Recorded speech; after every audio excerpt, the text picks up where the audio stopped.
Hey everyone, welcome back to the channel. We have a 2012 Chevy Malibu on the rack with 177,000 miles on it, and today I'm going to show everyone how to replace your inner and outer tie rods. Now before we go ahead and begin, if you haven't subscribed to the channel, hit the subscribe button down below. Definitely smash the like button because it helps the channel out, and with that said, let's go ahead and get started on today's video. So before we go ahead and begin, we have to go ahead and take off the tire, and I did want to show everyone how to check for bad inner and outer tie rods. The way I like to do it is I grab the wheel at the 9 o'clock and 3 o'clock position, and basically you're going to want to rock it back and forth. Now you can see this tire is moving quite a bit, and it's always nice if you have someone to help you out that can move the wheel back and forth while someone is on the inside feeling where the joint is moving. Otherwise you can kind of grab on the joint, pull up and down on it, and see if you're able to track it. Now in this scenario, I do feel that the inside joint has a lot of play and the outer joint has a little bit, but we're going to be replacing both. Customer just opted to do both on both sides since this vehicle has some mileage and they are planning on giving it to one of their young kids. So that's why we're going to go ahead and just replace both. Now when you do this service, I also do want to mention in there, you're going to have to get an alignment afterward. I don't do alignments here at the shop. This thing's going to be subbed out to a alignment shop to do that portion of it, but I will show everyone how to get the tie rods pretty much as close as you can to one another, to the original ones that you're going to be taking off. So let me go ahead and take off the wheels, and we're going to go ahead and get started. So I have everyone positioned at my tie rod. Now for those of you that aren't aware, you have a outer portion, which is this guy. It bolts up to your steering knuckle and is usually held in by a bolt and a cotter pin.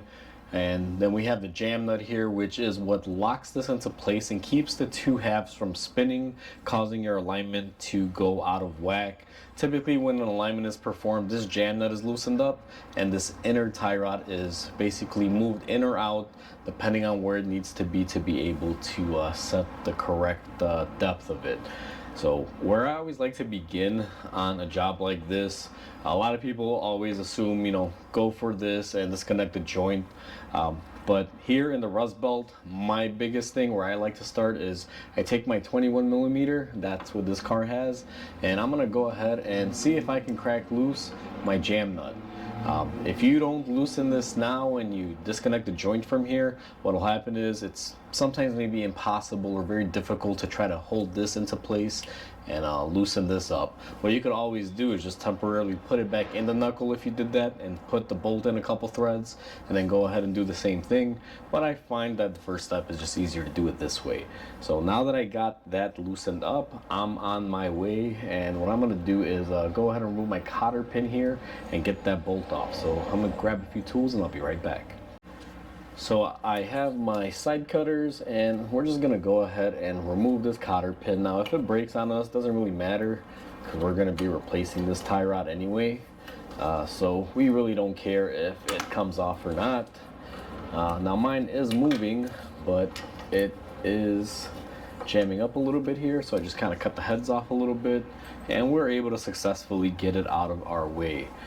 Next thing, we're gonna go ahead and remove our fastener here. Now this one I believe is a 19, so whether you want to use a hammer or a tool, feel free to do whichever method you prefer. However, since this is aluminum, I'm going to be using my little puller here. So we're going to go ahead and put our tool. Now actually, let me get this off here. If you've never used one of these before, basically this will lock onto the top portion here, and then this threaded rod will spin in, pushing up on the joint. That's what this is. If you've ever done like a gear pull or anything, it's similar to that. That's what this tool is similar to. So we got it in position, and now we're going to go ahead and just tighten this down and get our tie rod off. Now this one came off super easy. It actually wasn't that bad. I was expecting it to be a lot worse. So now that we have our joint off, what we can do is just go ahead and move our tie rod and lift it up and out of the way, and clearly we can see this thing is bad. So now that we got our tie rod off, what I'm going to do is go to the other side, and I'm going to push my wheel all the way towards the driver's side so I can drive this joint out all the way as much as I can. This will make it a lot easier to remove my tie rod. So I'm going to go ahead and go and turn that wheel, and you guys should have seen this pretty much extending out here. Now that we have the joint pushed all the way out, we're going to be removing our inner boot to get to our inner tie rod. And before I do that, what I like to do is count threads on this. Now, I've loosened my bolt up, and I know that it goes all the way up to here. So technically, even if you don't count the threads, you should be able to re-thread it. Because what you're trying to do is preserve the length here and trying to match the new part up to the same length to the one that you're taking off. Now you can count threads on this, which is one thing you can do, and what you can also do is make a mark on the inside where this nut will end, basically, because this outer tie rod and this jam nut have to come off in order for everyone to be able to get this boot off, unless you want to destroy your boot. Now what I like to do is take a paint marker, and it doesn't have to be anything crazy. I use something like this. And this is probably the worst angle for this, but I'm going to go ahead and mark my threads on where this jam nut pretty much ends, because we have to remove both of them. And for those of you that don't understand why I'm marking it, is because what I like to do is I'll take off my outer tie rod, I'm going to remove my jam nut, then we're going to get our boot off, remove our whole inner tie rod assembly, and then on the bench I'm going to reassemble it as if it was on the car minus the boot to get our overall total length, so I know how long our new assembly should be. Now the reason why I do this is because this car has to drive to the alignment shop, and we have to get this as close as we can. We can't just guess on it. If you have an alignment machine, typically you would just take a quick measurement, get it close, and you're gonna move it one stall over, or just do alignment right then and there. You don't have to worry about this stage. But if you're doing this at home, more than likely you don't have an alignment machine. So make your mark on there, and I'll show you this mark here in a little bit, just so I don't have to move the camera 10 times. But one other method you can do is count your tie rod revolutions. So my outer tie rod, the way you would count it is, see in the 6 o'clock position, it's straight down. So I would do one full turn, and that's 1, 2, 3. So we got our tie rod off. It was about 15 turns. Now you don't have to count it if you mark it, but I like being redundant, so I know it took 15 turns to get it close to where it was at. So good to count it in case this mark on the jam nut, kind of goes awry. So what we're going to do next is our jam nut is on there. That also has to come off. So we're going to just take our impact gun here, and I believe this one is a 21 millimeter. Let me see if I can flip my socket around here. And you should be able to just get this off pretty easily here, just like so. And we got our jam nut off. Now save your jam nut. It should come with the new pieces, but sometimes they don't. So I like to put this to the side because we're going to need it in a second anyway. So now that we have that off, it is time to go ahead and start removing our clamps. So now that we have our tie rod nice and bare, we're going to take our clamps. You should have some sort of clamp holding this boot here, and to say the least, sometimes they're not the easiest to remove, but in this scenario, that's our clamp. We got it off. Make sure you save that because you will be needing it again.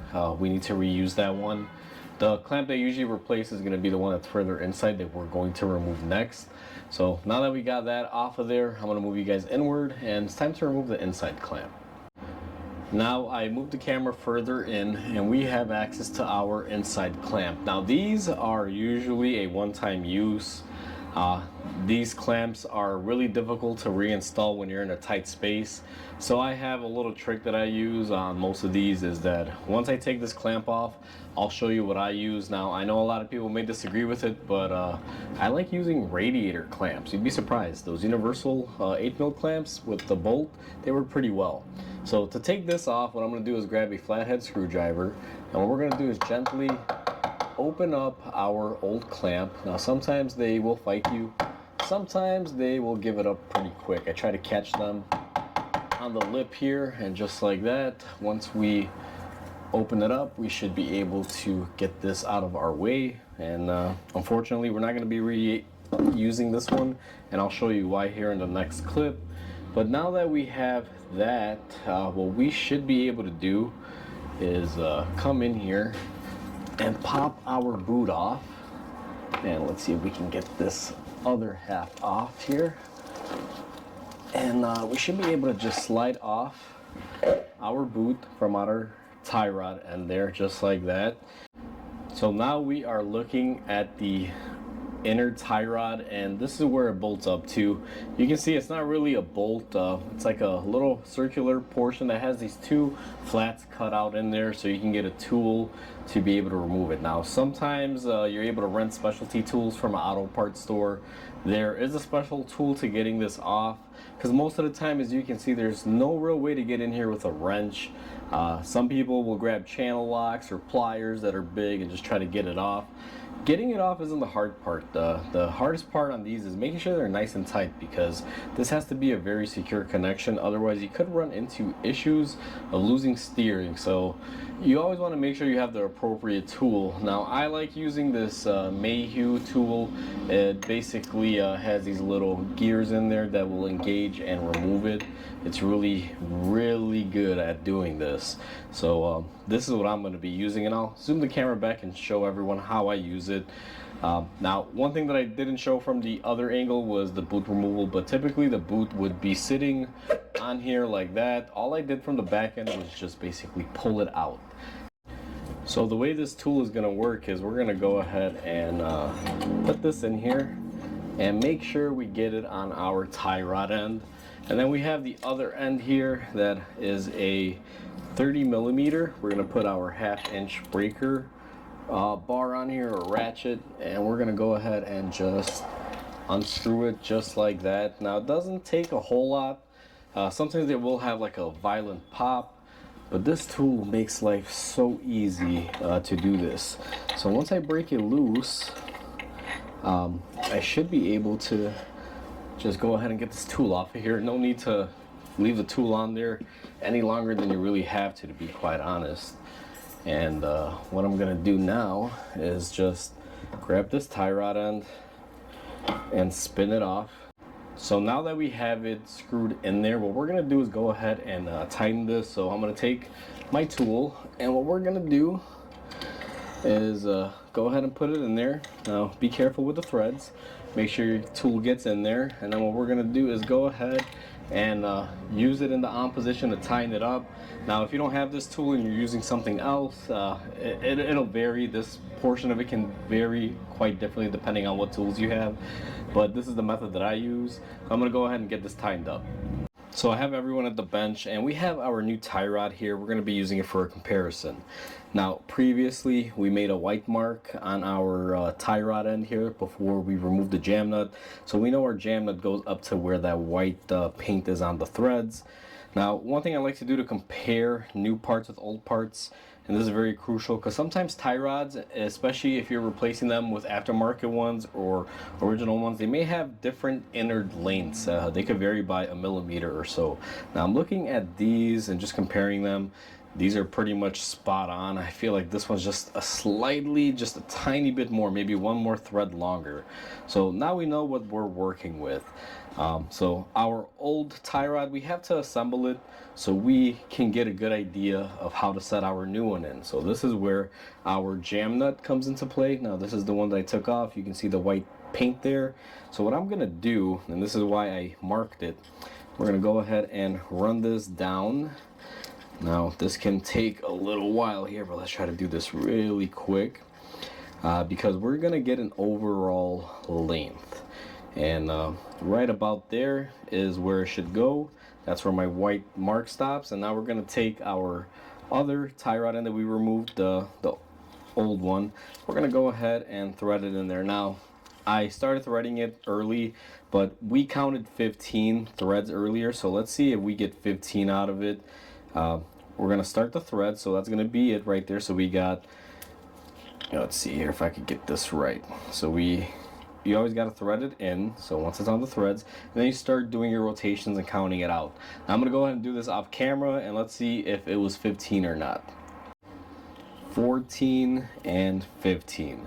So I pretty much have 15 on the dot, and look at where our thread is. Now this is loose enough to where you can jam it and unjam it. So this is basically our effective length of the tie rod that we removed. So when we go to put this back together, this is going to be our measurement length that we're gonna aim to try to get our tie rod in.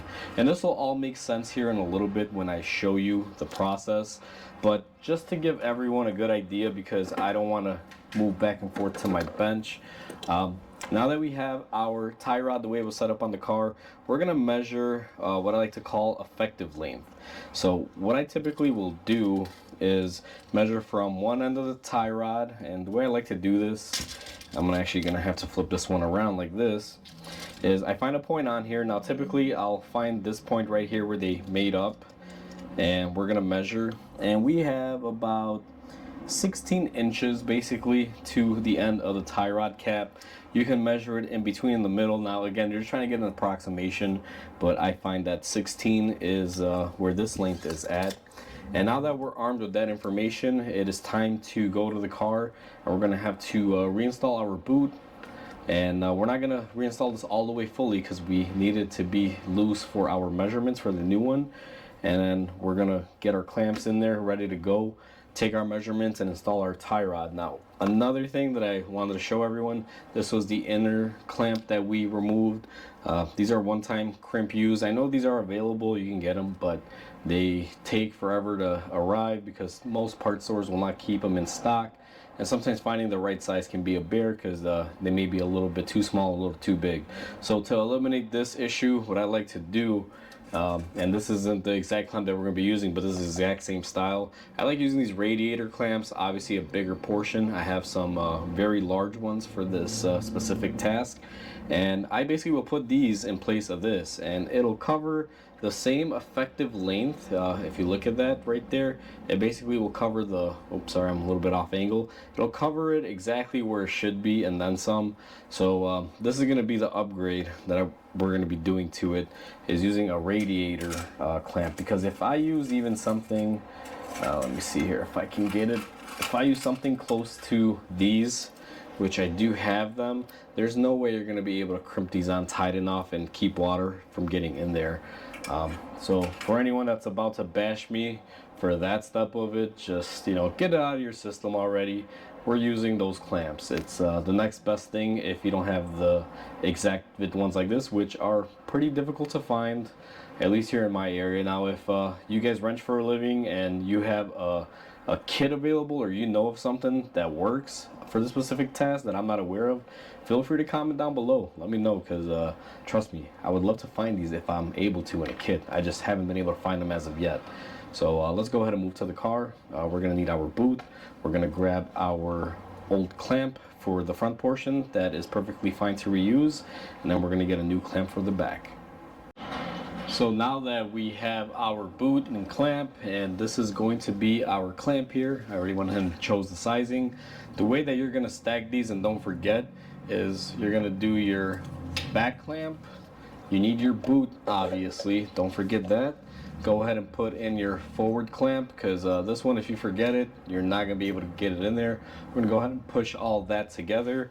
And next thing that we're going to need is going to be our new jam nut that we are going to go ahead and basically just, you know, drive in here a little bit. So now that we have our measured length, we're not going to tighten our boot down just yet here, because we need this to kind of slide in and out. And we're gonna go ahead and grab our outer tie rod, and we're gonna start threading it, about 15 threads in there with the spinning motion. So let me go ahead and grab that and I'll show you. So we have our new tie rod. I like to put a little bit of grease on the end to make it easier for alignments.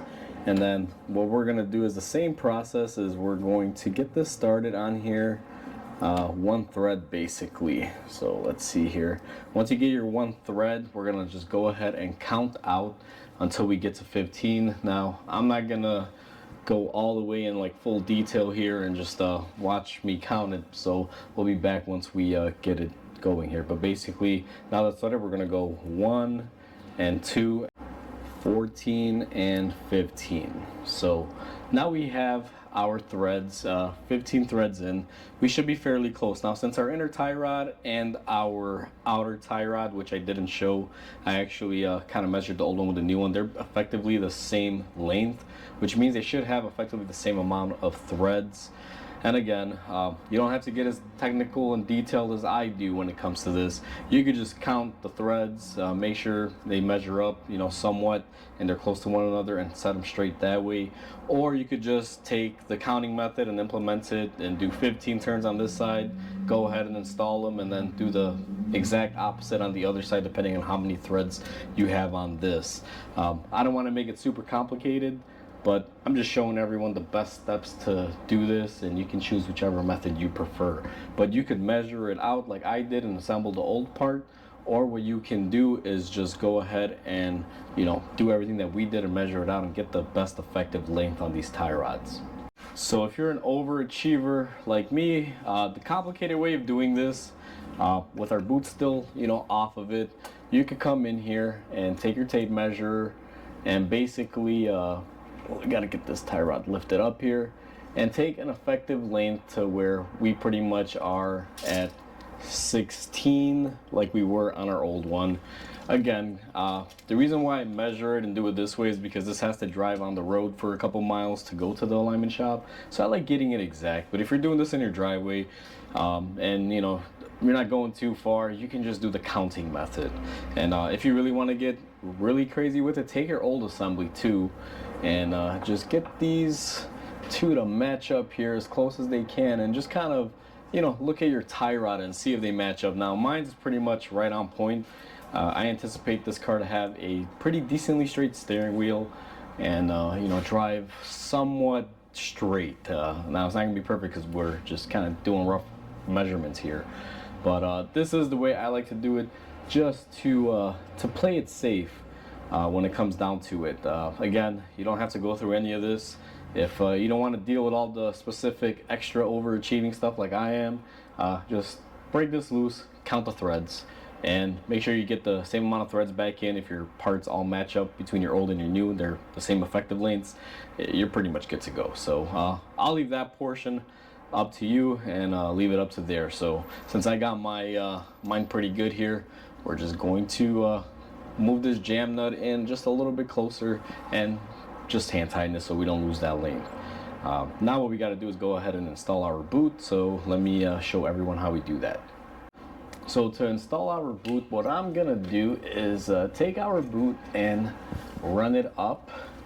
Now we got to make sure our clamp is on here. I'm gonna just put it on our boot here. And this is very difficult because this car actually needs to be a little bit lower for me to reach it really good there.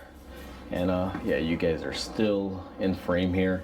So basically what I'm going to do is take my boot. You got to make sure that all of the boot is effectively on there. Sometimes it can be a little bit of a chore. I go around, make sure everything is on there like so, and we're gonna line up our boot portion. And what I like to do now is we're just gonna simply take an 8mm, and I like to start off by using my little screw gun here with the 8mm just to get this thing started, but then we're gonna tighten it up by hand. So I put my clamp here in a nice area and try to line up my clamp as good as I could and just get that snugged up. Do not go impacting it because the radiator clamp will over tighten it and smash all that plastic up if you do.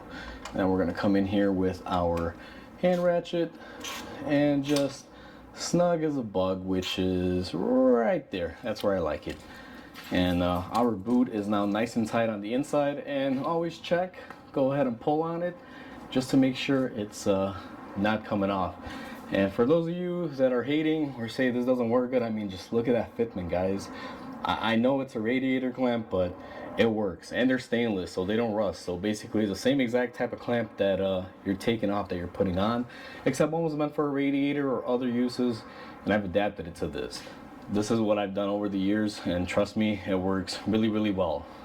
But once again, If you guys have a solution to find the specific clamps, drop a link down below or information and I'll check it out, because I'm always up for having the correct things if I can. Not that this isn't correct, but I already know I might get a lot of flack over this in the comments. So let's go ahead and move on to the next step. We're gonna go ahead and put our clamp in the front. So we're gonna go ahead and install our boot in the front, and if you put on your clamp, it should be here. And if you forgot your clamp, well, you might have to take off your tie rod and do it again. This is why we layer it, and I make sure you don't forget it. Now you could always just take a smaller radiator clamp if you want and use it up here, but I find that the front portion of this boot is actually very thin, so these clamps are necessary. So what I like to do is we're gonna have to pull our boot forward. There's a little cutout channel on the tie rod. Let me see if I can show everyone on our old tie rod here if it has it, which it doesn't. So let me grab my new one. Basically, the new tie rod end, you got this little cutout. That's where you're gonna put your outer portion of the boot up to, and then what you're gonna do is take your clamp with your hose clamp pliers here. And I don't know if anyone can even see what I'm doing at this point because I'm sure I'm blocking it, but we're just going to put our clamp over our boot and clamp it in there. Now sometimes they will be a little bit of a pain, and that's what this one is doing for me. So have no fear if this happens. Just take some silicone spray here, give it a nice dousing, and let's try this again. Now it's time to install our tie rod into our knuckle. We're gonna take off the new hardware that it comes with, and make sure you remove the little plastic boot protector. And then what we're gonna do is just take our tie rod end, and I'm trying to do this from the back so you guys can get a good idea here, and we should be able to line it up. Now we did move our wheel out, so this is gonna be in a weird little position, and we're just gonna go ahead and push that in there and do a couple threads. Now on these Chevys, you'll find that sometimes putting this back in, because it is aluminum, sometimes you can get some debris in there and the threads are kind of sharp. You may find that it's a little difficult, but if you get a couple threads on there, when you tighten it up, it'll pull it all the way through. If it is binding a lot or anything, just be very mindful. But sometimes I do find that, you know, you can see you put some weight on it, kind of drop it down there, and you get a little bit more. So just make sure it doesn't bind up. Then you're gonna go ahead and tighten this up. And once we tighten that up, the last and final thing that I want to show on here is since we're happy with our measurements, what you're gonna also want to do is take your wrench and go ahead and tighten up the jam nut. Now, being an aftermarket one, they switch a size on me, so this is going to be a 22 now with the aftermarket one. So we're gonna go ahead and tighten up our jam nut just like that, and you don't need a lot, just lock it up. And once you lock that up, we should be able to just run down our suspension bolt here. Now I'm just gonna loosely use my gun here, just like that, and now I'm gonna go ahead and torque that properly all the way. But once you do all that, you are pretty much all done with this tie rod. Now to do the other side, it's the exact same opposite.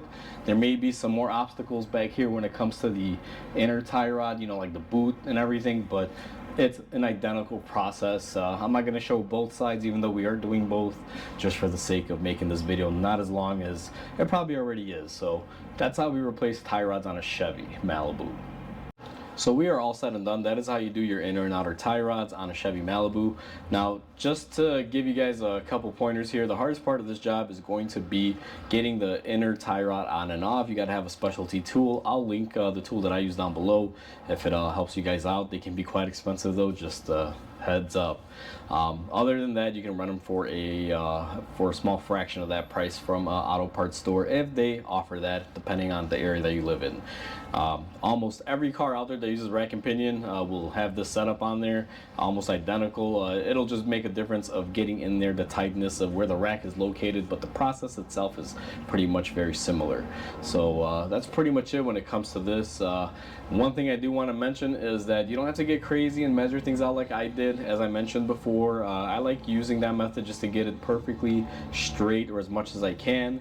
If not, just take the easy route. Just measure the threads, match up your parts. If they're similar lengths and threads and everything, just do the simple counting method back on, and you should get a pretty straight wheel from that point on to be able to take it down to the alignment shop. Again, we don't do the alignment here, so that's why I'm getting a little bit nutty with this one, getting it perfect, or as perfect as I can, because we have to drive it a couple miles down the road to get it aligned. But other than that, it's pretty straightforward. Last thing I want to say, and I know there's probably going to be a few people waiting at the keyboard. It's probably burning a hole in them right now to comment about those clamps that I use on the inner tie rod boot. But guess what? Keep it nice. It works. A clamp's a clamp, guys. And this is what I found. Again, if you have a better solution or can find those in a kit, just let me know down below, as always. So as always, comment, like, and subscribe, because it definitely helps the channel grow. I hope everyone has a wonderful day, and I'll catch you on the next video.